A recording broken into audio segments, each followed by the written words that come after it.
Hi అండి, ఇక్కడ మీరు చూస్తున్న ఈ ఆకుకూర పేరు పొనగంటి కూర. పోయిన కంటి చూపును కూడా మెరుగు చేస్తుందని ఈ ఆకుకూరకి పొనగంటి కూర అని పేరు పెట్టారు. చూపు మందగించిన వాళ్ళు ఈ ఆకుకూరను కనుక మీ డైట్లో రెగ్యులర్గా చేసుకున్నారనుకోండి, మీ చూపు అనేది మెరుగవుతుంది. ఈ పొనగంటి ఆకుకూర ఆకులు లేతగా మృదువుగా ఉంటాయి.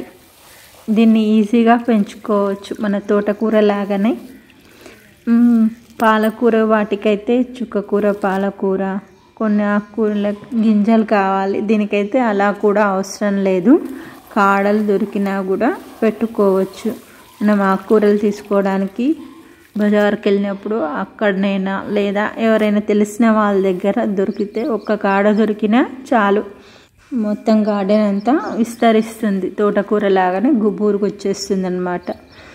చాలామందిని కొన్ని ఆకుకూరలన్నా ఇంట్లో పెంచుకోండి, కూరగాయలు పెంచుకోలేకపోయినా కనీసం ఆకుకూరలన్నా పెంచుకోండి, ఫ్రెష్గా వండుకొని తింటారు కదా. ఆకుకూరలు డ్రైనేజ్ వాటరు అన్నీ ఏయో వాటర్ దగ్గర పెంచుతుంటారు, వాటర్ యూజ్ చేసి. కనీసం ఆకుకూరలన్నీ ఇంట్లో పెంచుకోండి అని అంటే తొట్లు, మట్టి అంతా ఆరాటం అవన్నీ మా వల్ల కాదులే అని చెప్పేసి అంటుంటారు. అలాంటి వాళ్ళ కోసం ఈ వీడియో. వాటర్లో కూడా ఆకుకూరలు పెంచుకోవచ్చు. ఎస్పెషల్లీ ఈ పొనగంటి కూరకి హెల్త్ బెనిఫిట్స్ చాలానే ఉన్నాయి. నెక్స్ట్, దీనికి సీడ్స్ అవసరం లేదు. సీడ్స్ తెచ్చి వెయిట్ చేయాల్సిన అవసరం లేదు. జస్ట్ ఒక స్టెమ్ పెట్టేసామనుకోండి, ఆ స్టెమ్ కనుపులు ఎక్కడెక్కడ ఉంటాయో అక్కడక్కడ వేర్లు వచ్చేస్తూనే ఉంటాయి.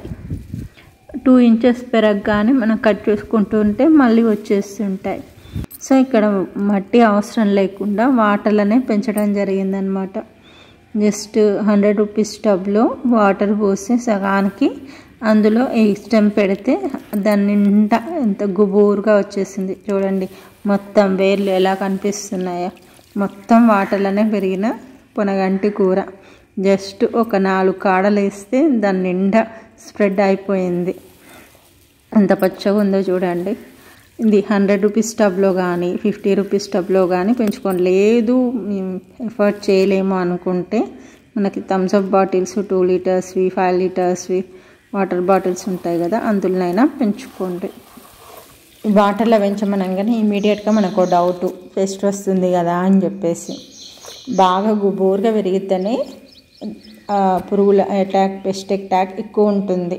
అదే చిన్న చిన్న విరగ్గానే ఎమ్మటెమ్మట ఎప్పటికప్పుడు కట్ చేసుకుంటే పెస్ట్ అటాక్ కూడా తక్కువగా ఉంటుంది. మంచి హెల్దీ ఆకుకూర తీసుకున్న వాళ్ళం.